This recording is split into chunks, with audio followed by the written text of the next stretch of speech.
Do you remember the moment you realized that the world had changed? Let me tell you a quick little story that has nothing and everything to do with the future of our world and how you fit into it.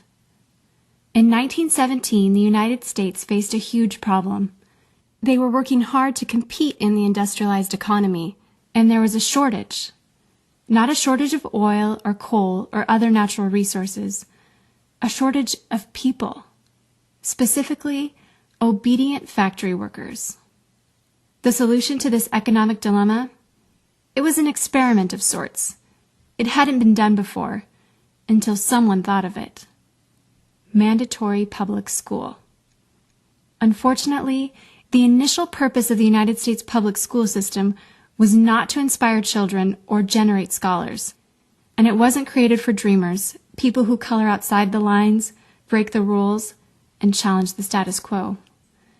The public school system of the early 1900s was invented to create a nation full of adults who would obediently do their jobs in the factory assembly lines.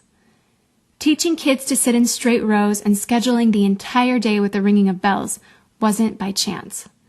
Punishing those who didn't conform was purposeful. These were the skills they would need to join the labor force. Intentional or not, this early method of turning dreamers into workers was an investment in the nation's economic future. And it worked. This then led to several generations of productive, fully employed workers.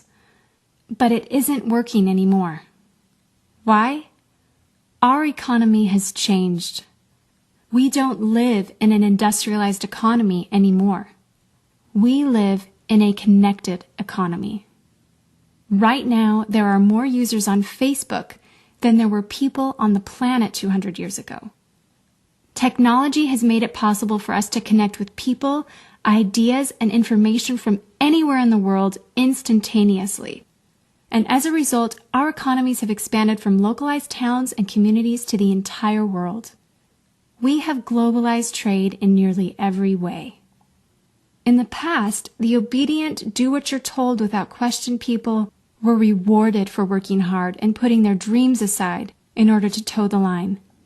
They were given well-paying jobs that led to long-term careers. They were guaranteed pensions, benefits, and the promise that they would always be taken care of. And they were. But that promise is gone for most of us today. Even if you have a white-collar job, the majority of white-collar workers are still working in a factory. Instead of operating a sewing machine or welding a widget, they now push pencils, type on keyboards, or process paperwork. It's still factory work because the entire focus of the day is spent on increasing productivity, which leaves little room for creativity, spontaneity, or individuality. The educated, hard-working masses are still doing what they're told, but they're no longer getting what they deserve.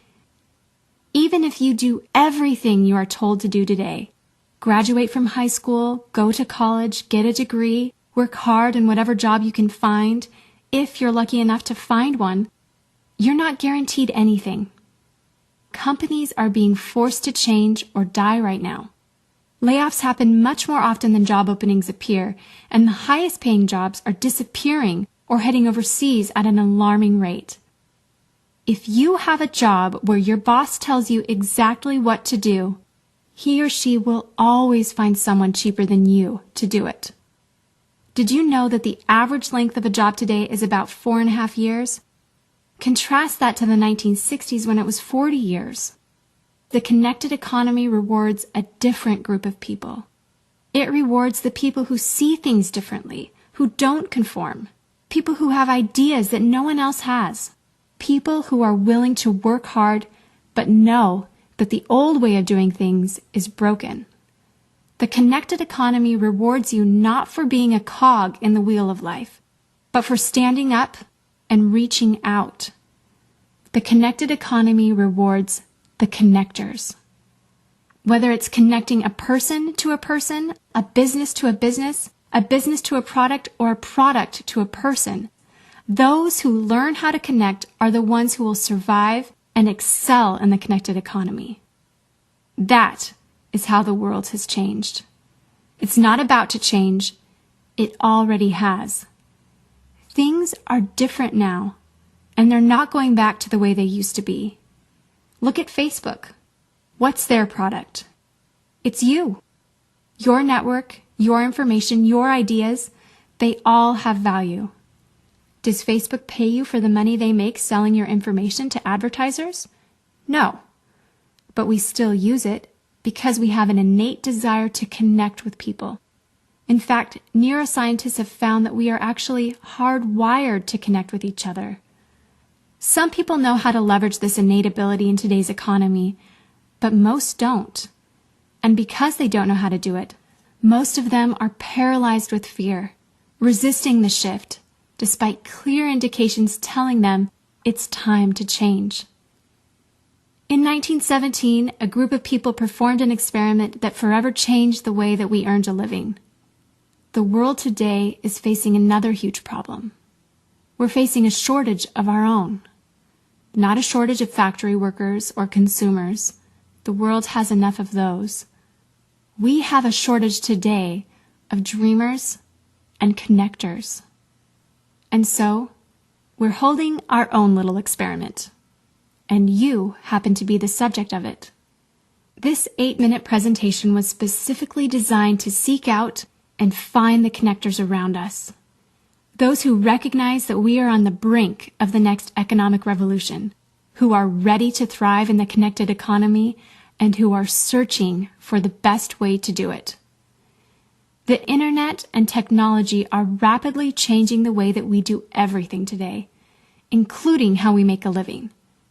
It's not too late to embrace the change and find a way to make yourself relevant and profitable in our brave new world.